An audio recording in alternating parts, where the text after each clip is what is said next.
Hello, everybody, and welcome to another episode of Next Level Love Stories, where we take a behind the scenes look at real life relationships to share the truth about what this adventure of love can look like and what it really takes to succeed. Yeah, we're your hosts, I'm Dr. Jenny Wallach. and I'm Calvin Osili, and we're the founders of Powerful Love Relationships and the creators of the Be the One method for creating extraordinary relationships. And today, we're excited to welcome all the way from the UK, Carl and Rachel. Carl and Rachel have been together for 6 short years. They feel short Yeah, they thought it was four. It's gone because by it's so been so quickly and good. blissfully. But after, being matched on Tinder by Carl's daughter, and Carl, you got to share that story with Yeah, us again because it's correct. such a good story. They have had an incredible love story already. Mhm. Both neurospicy, this amazing couple has not only succeeded in their relationship, but managed to grow a business into the multi-millions together since just 2021, despite major hardships. The story of their love and how they did all of this is truly inspiring, y'all. Mhm. This couple is on a mission to leave a legacy for their family while also helping others jumpstart their entrepreneurial journey and continuing to grow their business.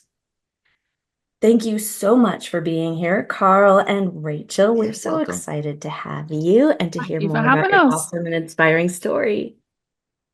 So, start us out with, the Tinder story of how Yeah. you met, and then take us through this journey of your love story. Tell us, like, how's this been? What have you been experiencing? Shall I go first on my version of Tinder, and Yeah, then you can go. maybe you do your version of Tinder after that? Is that okay? Yeah. So we have two very different versions of Tinder story or Not experience. unusual.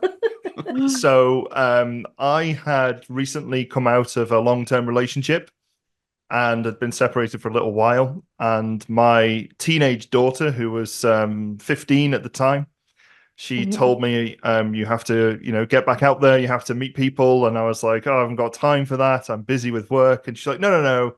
There's this new thing. It's called Tinder. It's on your phone. And you basically swipe left or right. I was like, oh, like a menu. And she was like, no, not a menu. You have to respect women. I was like, oh, not a menu, but we do swipe left and right. And she was like, yes. I was like, okay, right. And I was swiping the swipe right for yes. I was swiping right, and she was like, "No, Dad, you can't get with her. She's a hairdresser. No, Dad, you can't get with her. She's a horse person." I was like, "Oh my goodness me, what's all this criteria?"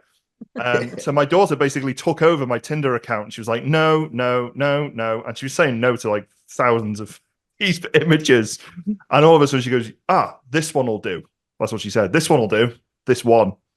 And I was like, oh, okay. Okay. That's interesting. So it was a brunette lady called Rachel who lived in Wales, which is different to England. It's a different country altogether. Not far away. It's about 30 minutes drive. And we connected and we were messaging for, God, it was ages. I think it was weeks. It was like a good month, I reckon. Maybe, Yeah. yeah, coming up to a month. Yeah. And eventually we meet, and I'm expecting this lovely brunette lady to walk through the door of Chiquito's Yeah. restaurant. See, I got that right. And in walks this crazy looking lady with this like bird's nest hairdo, which was blonde with what's it called? It's not decoupage. What was it called? Balayage. Balayage. That's it. Some balayage. I don't know if there's any ladies listening who know what balayage is, but that's what she had. It was this crazy bird's nest. It had brown in it, it had black in it, and just blonde. And I was like, what's going on? And she spent the entire date looking at everybody and everything except me, which was really weird because I thought she's clearly not interested. And it turns out she actually has ADHD, which explains a lot. But we didn't know that at the time. What was your version of Tinder? Didn't you sort of Yeah, hire so everybody or something? where your hometown is, I swiped. I didn't have no swipes left. She completed So, basically. so me and my sister went shopping And I went on Tinder again, and I was like, and then he cropped up called Carl. And I was like, he seems interesting. So I liked him. And then we got chatting, and we chatted for a few weeks, only text. There wasn't no phone calls, was there? She refused to speak on the phone because she said, my job is sales. I talk to people all day. So I just want to message. And I hate messaging. I only want to talk. So this was like, oh man, this is really not that great. Really bad start. But here we are. And then we met at Chiquitos. Before we met, you had a Burger King before we met. Remember that? Because Yeah. you was hungry. I was starving, yeah. God, I had a Burger King. You're right, I did. What an epic start. Yeah, I remember. And then you was like, I've eaten. I was like, oh, I thought we were going for something to eat. And you said, yeah, we are. I was like, Don't worry about that. Yeah, we're still having food.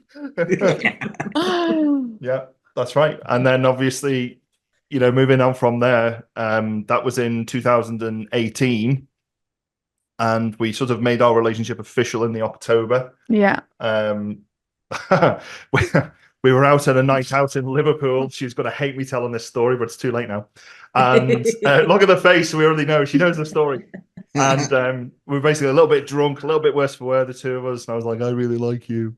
And she's like, I really like you too. And should we be together? Yes, let's be together. And we go home on the train. We go back to mine. And I see again. No. And she's got holy tights on. She's wearing these big thigh-high boots, and she takes the boots off, and there's these holy tights. I was like, "What the hell is this?" I pretended not to notice, and that's just one of our many weird and wonderful stories. And, yeah, that was funny that day. It was funny. And yeah, we've been together ever since. Yeah, and started our business together in 2020. Well, it was 2021 we started it. It was in COVID times, wasn't during it? COVID. I was setting up infection control centers around the UK and Europe, and you were working in care. Yeah. Right. And I said to her one day, hey, do you think we should set up a care business? And you said, no, absolutely not. That's not what she said. I was like, okay, you're going to bed, babe. Okay, bye. And as she went to bed, I was typing furiously on the laptop, and I made that application to become a care business in the UK, and it got granted like sort of 6-7 months later. And that was we got our first client in May 2021, who's still with us now. Yeah. And the rest, as they say, is history. Yeah. Well, tell us a little bit about the journey of growing that business to the epitome of success that y'all have created now, moving to Dubai, continuing to grow the business, like that story and the way that your relationship supported that adventure and grew alongside it. Right. Yeah. Because you're doing both your relationship was still new when the business was started. It's just such an inspiring story. I would love for you to share it.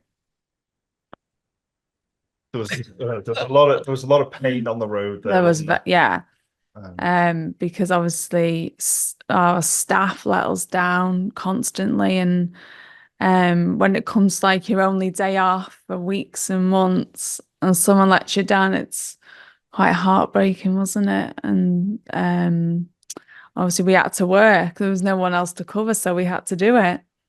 And our work took over our personal. We didn't have a personal life because it was all work. But we powered through it, didn't we?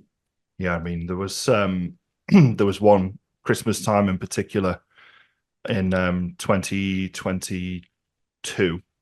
Yeah. Where we had 9 staff and 5 of them phoned in sick. Oh. So Rachel and I were the only people who could go out and deliver care. And this is delivering care in people's home addresses. So this is traveling from place to place to deliver care. And we had to set out at 4 a.m. to start because we couldn't get it done in time if we didn't. And we were coming back home at 1 a.m., 2 a.m., so surviving on 2 hours sleep. Wow. And this was for a period of about 3 weeks. to the Wow. point where we were both physically in pain. And I still remember, it still upsets me to this day that my back had gone and your neck had gone. Yeah. And Rachel had to push me out of the bed with her feet to get me out of bed to go and do the work. Mm. And once I got up and sort of put my trousers on, I had to go and pull her out of bed because she couldn't get out of bed either. And then we had to drive Yeah. in separate cars to other people's homes and help them. And we were in absolutely no condition to do it. But the real sort of message from that is the level of support that we had for each other. And we have often had this discussion where we have compared this to an abusive spouse, but it was our business that was the abuser. Mm-hmm. So if you imagine, if you were in a partnership in a relationship with a person who says, no, you can't see your family today because I forbid you. No, you can't call your mum to see how she is because I won't allow you to. No, you have to give me all of your money and I'm giving you nothing back. This is exactly what the business was doing to us both. And of course, like I said, if that was a human being doing that to us, that would be the very definition of domestic abuse. Oh yeah. Sure. But unfortunately, it wasn't a human being. It was both of us working within the parameters or the scope of our business to make it work. And we both, I think, we actually, I'll fast forward a tiny bit. We're now sort of financially comfortable, and we bought a painting from a very famous artist called Mr. Brainwash, and it's a picture of a couple on a bench with a dog, and it says, love. I love you, I love you, I love you, and love is the answer, and these sorts of things. But one particular day, I had dropped off one of our clients at the church that she goes to on a Sunday, and there is a bench near a local supermarket, and I've gone and bought some sandwiches and some potato chips, as you might call it in the US. We call them crisps, and a drink. And Rachel had just come from another client from a different direction, and we met on this bench, and we both sobbed on this bench because we were in physical pain, emotional pain. And it was like a sort of a make or break time for us, wasn't it, really? Yeah. And we It were was both really just hard. sitting there sobbing. And that was probably one of the most, I mean, even now, that still upsets me to this day, that particular memory. Mm-hmm. But it was each other that got each other through it. I would never have been able to have done it without Rachel, ever. I don't think I've never done it without you either. Yeah. And we both were like super glued together Yeah. to get through all the pain, really. Yeah.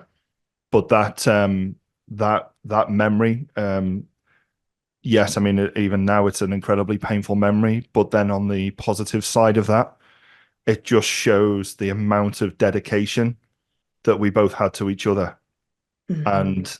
and that amount of mental resilience and mental fortitude that came not from any one individual, but from ourselves as a two-handed circle, as I refer to it as. If any of you watch Steve Harvey, I absolutely love Steve Harvey. Mm-hmm. But you form that two-handed circle, you keep your relationship tight between yourselves. And I genuinely think that's what got us through. It was just that support for each other, that love for each other, even though we were hurting each other through the business rather than individually. We got each other through, and we managed to work through that pain. And in time, we recruited other people that would help us along that journey. And we recruited a lot of overseas workers who are absolutely phenomenal workers. And we've grown from strength to strength after that. And it's allowed us to sort of grow our business and grow our empire and sort of start building that legacy, and also being able to give back to other people as well, which is absolutely wonderful to be able to do that. That's so amazing. Like I would imagine, and I know from a lot of the couples that we talk to in our work that these kinds of stressful moments, Prove it moments. right? Yes, prove it moments where like everything is falling apart. You keep trying and you're out of energy and capacity and you got almost nothing left and you still have to go, it can really make or break a relationship. And for a lot of couples, it creates like stress in the relationship, right? We take out our stress and our pain and our fear on our partners so easily because they're that safe person. They're safe and they're closest. Yes. And we know that like trying to be in business together has its own dynamic, right? Where like you really have um to take your relationship to the next level, to not let business stuff affect your relationship or relationship stuff affect your business. And it sounds like you all went through like this incredibly painful, physically, emotionally, financially, like in terms of just the anticipation of what's going to happen in your future. How long are we going to do this? And you did it in such unity. You did it with such love and support that it really allowed you to like surpass survival and move into real success. And that's really incredible. I think probably the observation I would make on that is when you're on your own trying to achieve something, there is a lot of room for doubt, lots of room for self-reflection. Am I good enough? Can I do this? Am I capable? Am I competent? I'm a failure because all of these things are going wrong around me. But just having that one other person in your life, just one person in your life that has total faith, total commitment into what you're trying to achieve, you can move mountains with that. It's amazing. And we were very fortunate that we both found that in each other. Absolutely. Yeah, we talk about this with our couples all the time, right? You can do, and there's the African proverb about that too, a little bit. But you are so much more strong and able to achieve so much more when you're doing it in partnership than if you're doing it solo. And this is just a testament, like the visual of you all that morning, pushing each other off the bed, lifting each other up, like getting each other through this dark period, the prove it moment in your relationship, one of many, I'm sure. Yeah, just speaks to the power of what relationships can be and do. Just a beautiful story. So what would you say is like are the qualities, the dynamics of your relationship that has allowed you to be so successful together? What's making your love, this next level experience? Honesty. We tell each other everything. There's no secrets. Including money as well. Yeah. So I know how much money is coming in. Can't, nothing's a secret. Honest with each other. And we usually compartmentalize our responsibilities. So sometimes that doesn't work. And she's laughing because she knows what I'm going to say. When we set up the care business, I'd never worked in care before at all, ever. So when we did this, I was what we call a registered manager, which is like a legal, you have to have a license to operate care in the UK. And the registered manager is like the legal license holder of that role. And their job is to make sure that the care is delivered safely and customer service driven and so on and so forth. And the carer is the actual doer, the operator who provides the care. And we agreed long before we started that I would be the manager, as my role suggests, and Rachel and the staff that we may hire would be the carers. And that lasted about 24 hours because the only member of staff that we employed on that time phoned in sick. So I get told I've got to go and deliver care with Rachel the next morning. So it's an eye opener, wasn't it, for you? So I arrive on the site to deliver care to this lovely old lady who I won't name. She's 87 years old, and she needs support to get out of bed, and there's some equipment that we need to use to get her out of bed called an ambi-turn. So I start that process of turning her into the commode, which is basically a portable toilet for adults. And I put her on this commode, and I turn round to change the bed because it's a little bit wet. She's wet in the night.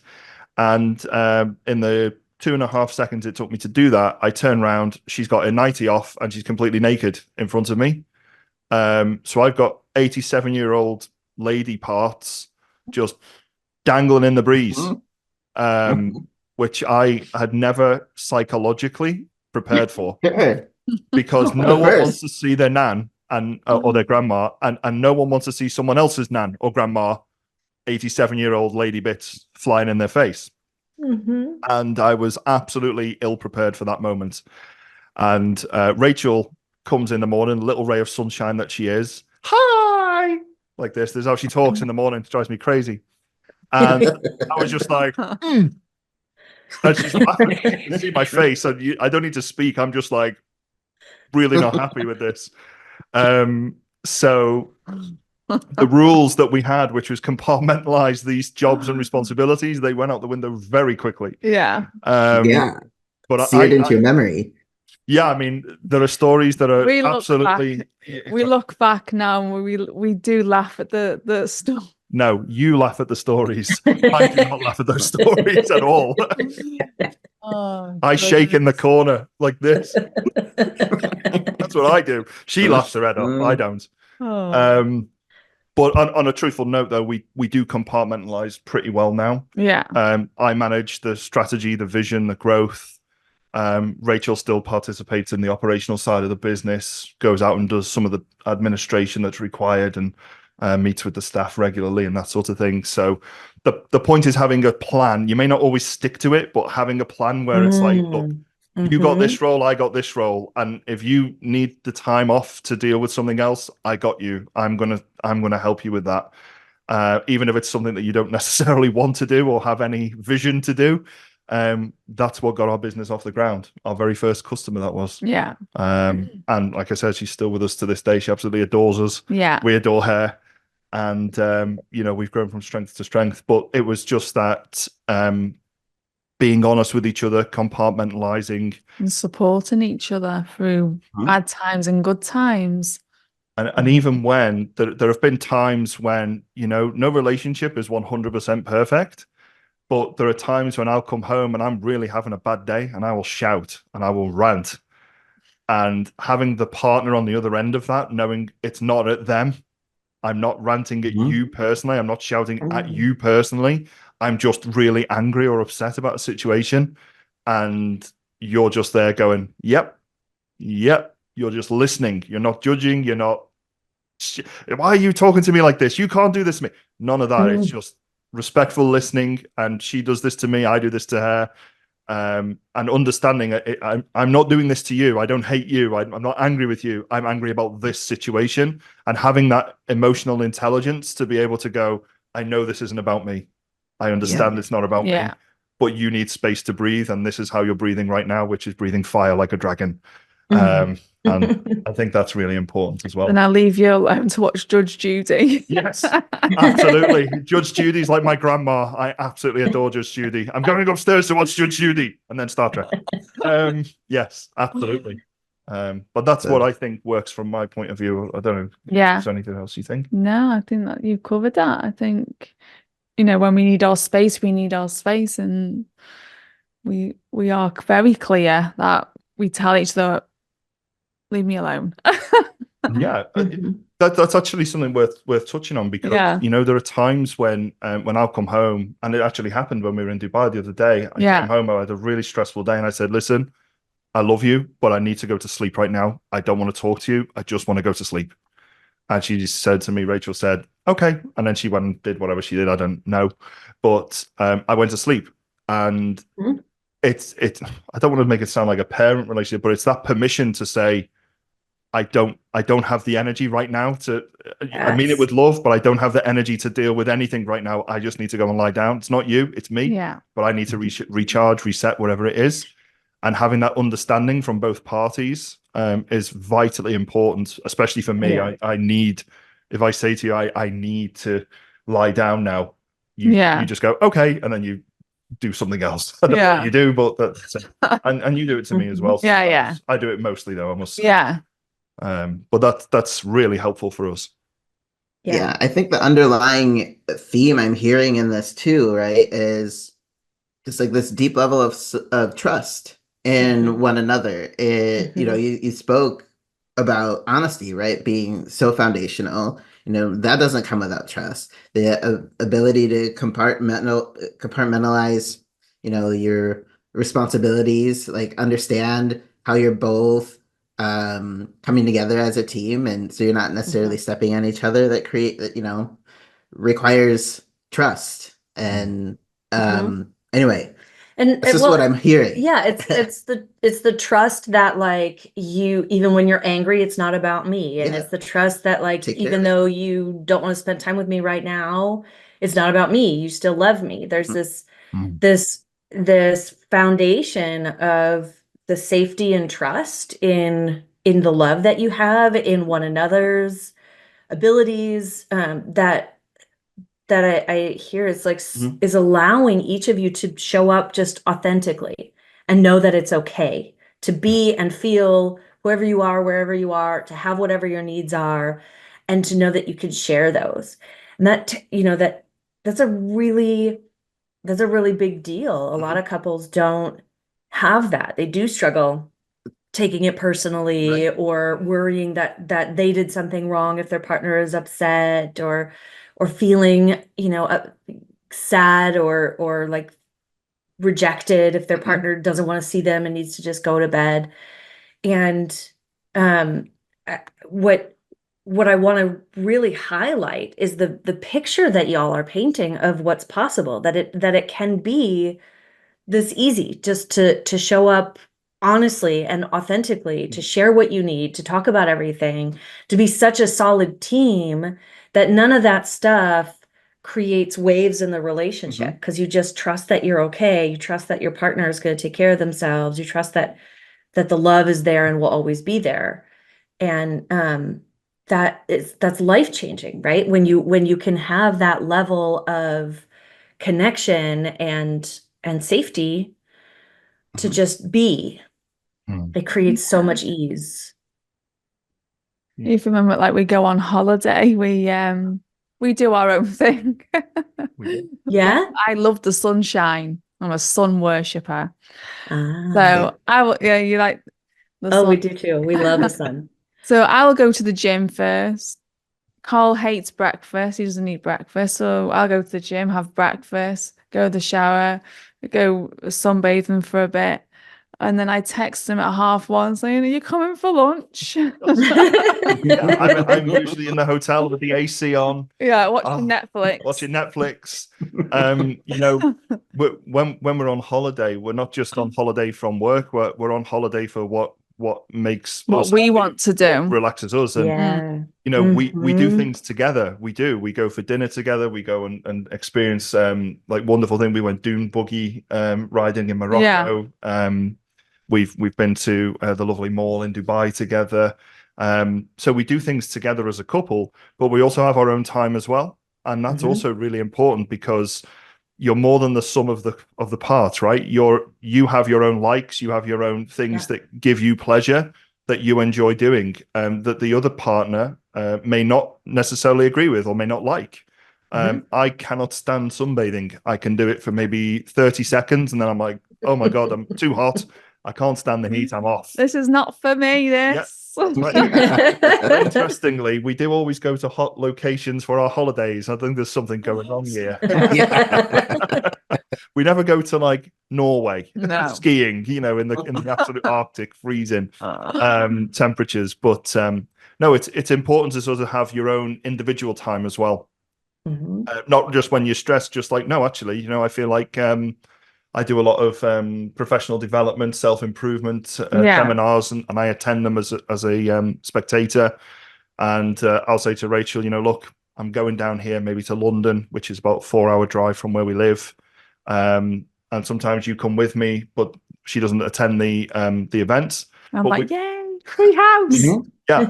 We go to some really nice luxury hotels or luxury apartments. Yeah. I go to the event, I come home, shower, change, and then we go out for dinner and we have a wonderful time, don't we? Yeah. Lovely restaurants. We do a lot of eating together. We That's our do. main thing. We like food. Give me food. Yum. So that's really awesome, being able to do that, I think. So I gotta ask, because your relationship sounds so amazing. Do y'all ever struggle? And if so, like, what does that look like? How do you navigate challenges in the relationship itself, or are there none? Challenges in the relationship. What do you think? What are our challenges? I think when I'm working in a different country, and then when I come home, then you go.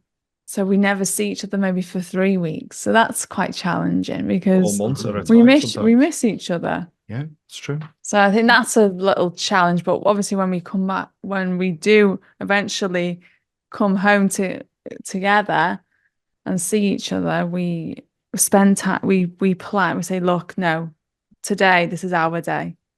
Mhm. Like Saturday, for example, we sat on the sofa and watched Married at First Sight for 6 hours We Nice. and didn't move. But that's the only day we've spent together not doing any work. Yeah, so it was really nice. And then we went out for tea, we did Mhm. all.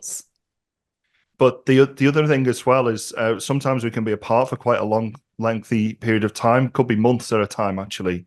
Mhm. Rachel's worked in Spain for 3 months with no break. Mhm. And then it may be that she comes back from Spain and I'm away for 2 weeks or 3 weeks. So it could be sometimes 4 months. Very Wow. infrequently this happens, but it does happen. The thing I notice is I get into a routine and you get into a routine Yeah. when neither of us are here. And then we come in and we disrupt the routine. Mhm. Frustrating, and that can be challenging because it's like, no, we don't hoover up now.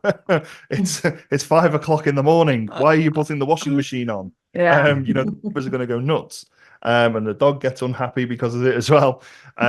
So there are challenges, but I don't really think I don't think they're major or catastrophic challenges because we sort of choose to see the positive in the Mhm. challenges and we meet it head on with each other. It's not I'm unhappy and therefore you have to deal with my wrath now. It's we both communicate, I think, very clearly with each We're very other. direct with each other. If we've got a Mhm. problem, we say it there and then. We don't 100%. like leave it days on end and then say it. I think I watch a lot of reels on social media because they make me laugh. And there's they do a lot of parodies and satire about like how particularly female partners choose not to make their feelings known. They sort of skirt it. Mhm. What would you like for dinner tonight? And they already know they want a Chinese, but Mhm. their husband will say, "Oh, I'd like a Mexican." No, I don't really feel like that. Okay. Mhm. What about a Thai? No, I don't really feel like that. What about Chinese? Oh, okay then. We don't have that in our relationship. We say directly there is no miscommunication, there is no misunderstanding, and I think that's part of the neurospicy bit. Ain't none of us got time for that nonsense. It's just, what do you want? I want pizza. Perfect. We'll do pizza. Mhm. So yeah. It's just so simple, and because I'm usually the one who's asking, "What do you want to do for dinner?" And you say, "Oh, shall we go to Weatherspoons?" Yeah. It's a pub chain in the UK. I'll go, right, okay, let's do that then. There's none of this mucking about in the middle. It's just straight to the point, no faking. Bit of a thing there. Yeah, we just go and do that, and that saves us a whole heap of time and a whole heap of hassle. And if there's a problem, we say, "Look, I have a problem, and it's this," Mhm. and then it gives us the opportunity to resolve it before it becomes a big thing. Yeah. Mhm. Yeah, I think what I love about this too, and that you're not speaking to directly, but I would love for you to share, is that, like, you coming back to that trust, right? You know that you can share that I have a problem. Mhm. I have a problem with this and it's this. The other half of that is being able to receive that information, to hear that your partner has a problem, that they're not happy that you started the washing machine, that that you are messing up the routine. Mhm. And for a lot of folks, when they receive that information, what we see happening is like defensiveness. right? Or frustration. That And used it to be doesn't sound like Rachel. that's what, That like, used- how does that happen? Like, because it's one thing to share how you feel Mhm. and what your problem is. It's another thing to receive it without it becoming an issue or a conflict. How do you work that out? that was through training and education and patience, I think. Yeah? Say more. Because yeah, so what used to happen was I'm very critical by nature. I mean, I'm an auditor by profession, so I critique things for a living. Mm-hmm. And I would say to Rachel, sticking with the washing machine theme, Rachel, it's 5:30 in the morning. Why have you put the washing machine on? And then she would come back to me and say something like, yeah, well, the other week you had the telly blaring really loud. So that would be her autonomic response. It was just like, Yeah. well, you Yeah. did this. So you are a normal couple then. Yeah. We were a normal couple. Okay. But like Pavlov's dog, with some operant conditioning over time, Uh-huh. I managed to train that out. It sounds awful, but it's true. I trained it out. I trained it out of a say, Yeah. look, that's not how it works. If you have a problem, you tell me, but you don't push back with a problem when I'm raising a problem. If you have a problem, you tell me. I say, okay, right, how do we work on that? Or no, I'm not going to work on that. And that's going to be a problem that you're going to have to accept. Sometimes I have done that sometimes. But then the vast majority of times now, Rachel or I can say, look, this is a problem. And it's a listen to and go, right, okay, I can either A, adjust it, B, not adjust it, and explain why, or C, not adjust it and hope she doesn't notice. Very often she does notice, so it's either everything. Yes, you're a very keen observer. She should work for the FBI, I think, But yeah, it's either A or B. It's either adjust it or I can't adjust it for this reason. But you're absolutely right. I mean, from an as you put it, a normal couple perspective, I have been in relationships like that before, where it's like, yeah, but you did this, and like, does that really impact what we're talking about this minute? No, it doesn't. So let's focus on the task today. And then I make a mental note of, yes, I did do that actually, and maybe I should stop that in future. But I still leave my dirty washing on the bed. So by the bed. annoying. So annoying. She wakes me up every morning with my wash. Why are you moving my jeans? Put your dirty washing in the basket then. They're not dirty though. You need Thank you, Calvin. Thank you. There's a middle ground. Not dirty. It's not clean, but it's not dirty. Days. They're fine. It goes on the chair. The chair. Yeah. So that's I think that sort of covers like what we do really. But our home is very laid back. Yeah. Yeah. The only thing that caused conflict for us was business, literally. But that's really not a distant memory, but it's in the rearview mirror now. It's not distant, but it's still in the rearview mirror. But we would only ever really fall out over business. Yeah. And that was really hard because you're not falling out with the person, you're falling out with the employee, as it were. Yeah. And that's a different dynamic and it's a different relationship altogether. Oh, yeah. You just happen to live with them and see them naked. That's all. Yeah, that too. Well, and then, if you're fighting at work that like it affects their relationship, right? And if you're fighting in a relationship, it affects the work that you're doing. And so there's another level of threat really to that conflict. It's that much more scary. There's that much more riding on the fact that this is creating disruption. Yeah, the conflicts happening in the relationship. It can do, but I think this is where it's really important to be feeling safe or comfortable with each other or creating that space. Oh, yeah. Because I personally have been in relationships in the past. I don't know really about yourself, but where if you say a thing which might not be directed as an individual issue, it might be a work-related issue. I've worked with ex-partners in the past in other businesses, and you said, that wasn't done to the correct standard or whatever it might have been, and they've really taken it personally, like it's a personal attack on them as an individual. No, it's not an attack on you individually. It's not even an attack. It's just telling you that this is the corrective behavior I need you to take to allow our business to become successful. So this isn't an attack at all. This is a way to improve. And the next time you do this particular task, you will remember this lesson, I hope. And that worked really quite well. In credit to you, you do listen a lot, and you don't implement as much as I'd like, but you really do try to implement a lot of stuff, and it's really awesome to see because it allows us to grow from a business perspective. So yeah, I think that's really quite an important lesson. Oh yeah. Yeah. Did you want to add anything, Rachel? Yeah. No, I think we've covered quite a lot, haven't we? Yeah. Yeah. So we compartmentalize the talking to me and the listening to Rachel. look, it happens. It's usually me. Yeah, that's okay. So one other question we want to just ask is, what advice or words of wisdom do you have around relationships, or being successful in relationship, being successful in business and relationship? But to the folks that are watching and listening to this story, what's your advice? Give the other person their own space, because you're working together, you're going home together. Just give the other person a bit of space and be honest and work together as a team. Yeah. For me, it's not really my advice. Again, I'm going to come back to the two-handed circle. I remember watching this from Steve Harvey. I've never forgotten it. I live and breathe this every day.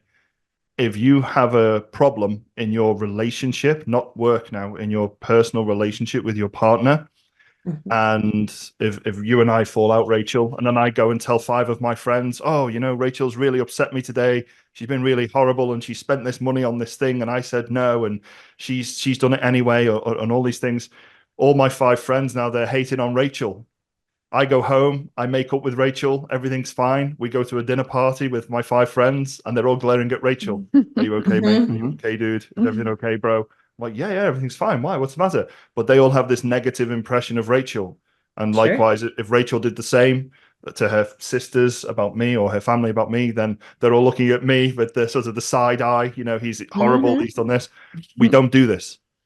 Yeah. If we have a problem in our relationship, we will resolve it together. Maybe not straight away, because maybe, we need to take 5 minutes, maybe go for a drive, maybe leave the house for an hour, go and just think about what's going on. We come back and we talk it through together.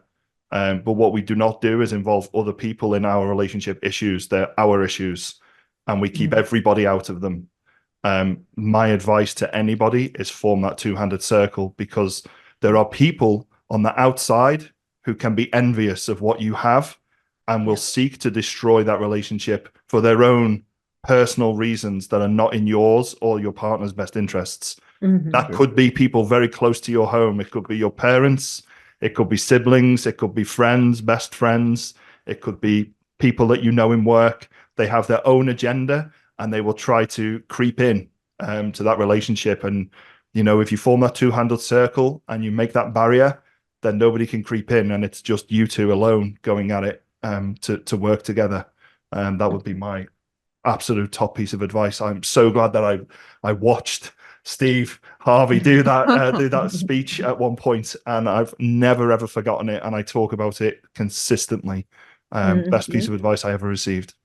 So good. Yeah, that's great.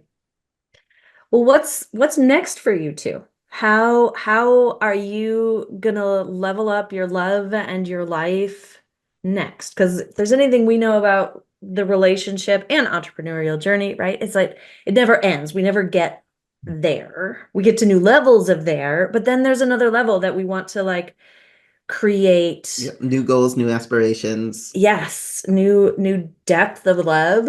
What's next for the two of you? Where are you going? Well, we want to move to Dubai, don't we? Eventually. Yeah. And Carl I want to retire, not work. He'll never retire. I just want a really attractive housekeeper called Svetlana. That's it. I'm really happy with that, you know. No, I think we are planning on moving to Dubai. That's true. Not only for the tax efficiency reasons, but it's also incredibly warm or hot. It's not even warm, it's hot. Hot. Very hot. As Rachel just said, we're actually looking at setting up a new business over there now. We were like, oh, we'll go over there to retire. And it's like, oh, we could set up a company over here. And then, you know, that's where that's gone. Yeah. But what's next? It's really about trying to sort of, and we've done the hard work. We've paid the price. We've had that pound of flesh taken from us. Now it's about sort of reaping that reward, being financially comfortable enough where we don't have to physically be apart through somebody forcing us to be, i.e., you know, because we need money, which is what a lot of people work for. Now we can choose. We can say, you know, what are we going to do? And now we instigated it because we had a really big talk over this actually the start of this year. Yeah. And what we do now is we go on holiday every month together. So we go away for a week, and it doesn't have to be anywhere beautiful or crazy. It can just be like we go to a log cabin in the middle of a forest in the UK. But it might even just be for a weekend. Actually, we've done that before, haven't we? We just go away for 3 days. And it's just Rachel and myself. And the dog. And the dog, obviously. And that for me is the leveling up. It's the ability to have time. We've bought our time back now. We've paid a very steep price, but that's what it was for. It was to be able to spend time together and to do things together where we don't have to look back over our shoulders and worry about money or worry about sort of those more basic things, really. That's so good. Yeah, that's such a dream come true. And that's a great tie, I think, to your wealth creation podcast, because you bought that time through the journey of entrepreneurship, right? By being able to become a wealthy and financially free through the sacrifice that y'all made in the beginning. And your wealth creation podcast is lazy wealth creation. And like that's actually the best part of the I know of the lazy is name. a good word. It is. Who doesn't want to be lazy sometimes? Yeah, that's one of the ways you're giving back, right? In trying to support other people in jumpstarting their journey to living their dreams and leveling up their life. Yeah. Exactly right. The whole point was when I was really struggling, I mean, I was completely broke in 2018 when Rachel and I met. I was £50,000 British in debt, which I think is about $65,000 US. And I had absolutely nothing when we met, so she certainly didn't go after me for my money. I can tell you that right now, because I didn't have any. And I didn't either. We were both I live with my mum. Yeah, you did. You live with mum. So I was trying all ways that I could possibly do to try and figure out how to make money, and I didn't know how to do it. And it was only when I was divorced from wife version number 1, we now have version number 2, the upgrade. When I got divorced finally in 2022 March, I took a chance. I put some money on a credit card and paid to do a course in property in the UK. That was £2,500. So I was already in heavy amount of debt. Anyway, I thought, well, what's another £2,500 going to do? And, went on the course, and they were sort of selling accountability academies, which was a year-long academy, which was £10,000, which may as well have been 10 million. I spread it across 6 credit cards because my credit limit at the time was like 1,000 here, 2,000 there. Spread it against 6 credit cards, paid for the academy, and started on my property or asset collection journey, property being one of them, one of the assets. And that allowed us to sort of spiral from there upwards, sort of from a financial perspective. Now that we're here, I look back and there was nobody to really help me on that journey. And I could have been more successful far quicker if somebody had maybe just give me not a handout, but a leg up, just give me some information to help me in that journey, in that process. That didn't happen. The Lazy Wealth Creation podcast is my answer to that, because I didn't understand how business worked. I didn't understand how to make money from very little investment.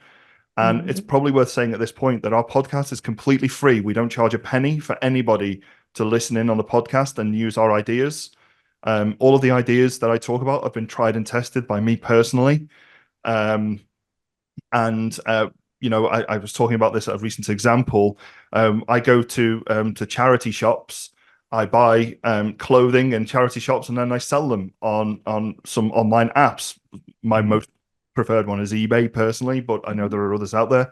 And we make money using that. And this is what I did at first, just to try and get money. And it's all these small amounts of the extra £20 or $20 that comes into your account, and maybe 10 garments, $10 to $20 each. That's an extra $100 or $200 per week that you can then utilize. And I utilize it towards my education. I don't mean college, I mean education on building wealth. Right. And that's exactly what I did. So I'm now using the same systems that I personally have tried. And every episode, it's only 15 minutes or less. I give everybody a lesson, and this is how this is how to make money using this this strategy, or why don't you try that? And every episode is different. So it may be that you're 5 episodes in and you go, I don't like any of those 5 ideas that you had, but the 6th one, you go, oh, I really like that idea. I'm going to give that one a try. And that's what we hope people will do, because we want people, I would like people to be financially successful. And there's no barrier, because you're not competing with me. I'm not competing with you. We're all in our own niche. So I think it's really important to give back. And this is my response to how do we give back. I think it's an obligation when you get to the level that we're at, that you should always look to give back. And this is my format for doing so. Yeah. So cool. Beautiful. I love it. And so if people want to listen in to the Lazy Wealth Creation podcast, that they just go to a podcast streaming service and they'll find you all, or where are you found? Absolutely. YouTube, Spotify, Apple Podcast. There's all the usual suspects. You can just type it into Google. You'll find us. I'm sure, particularly YouTube. I know they're streaming lots of our stuff at the moment, so that's quite nice to see. Awesome. Cool. But any of the major sort of platforms, you'll be able to find it. Awesome. Wow. Well, we will definitely have to check that out. Yeah. What else is going on? What else, you have anything else you'd like to share? Yeah. And if people wanted to connect with you, or obviously my socials are always available. Rachel's not so much, because it's me that deals with the PR mainly. But I'm on LinkedIn. You can find me in a high visibility orange jacket, Carl Mannion, CMIOB, I think it's called, because I have my professional qualifications after my name. You can absolutely look me up via the Lazy Wealth Creation podcast. I don't have bots or people from the Philippines answering messages. It's me personally. Nice. And we're investing heavily at the moment in the UK care market. We're buying care homes to help people with mental health problems, and also people with who are elderly, and giving them safe spaces to live out the remainder of their lives with us in a caring and compassionate way. Well, thank you doing for amazing work in the world. everything that you're doing in the world. Thank you so much for being here and sharing your story, your advice, your humor, and your hearts. This has been so much fun and so much value for anybody listening. We really are so glad you're here. Well, thank you so much Thank you for having us. Well, anybody listening, I want to thank you too for taking the time to tune in and level up your own relationship. We hope you will join us next week for another episode of Next Level Love Stories. And share your takeaways in the chat. What did you learn about love today? What inspired you? Until next time.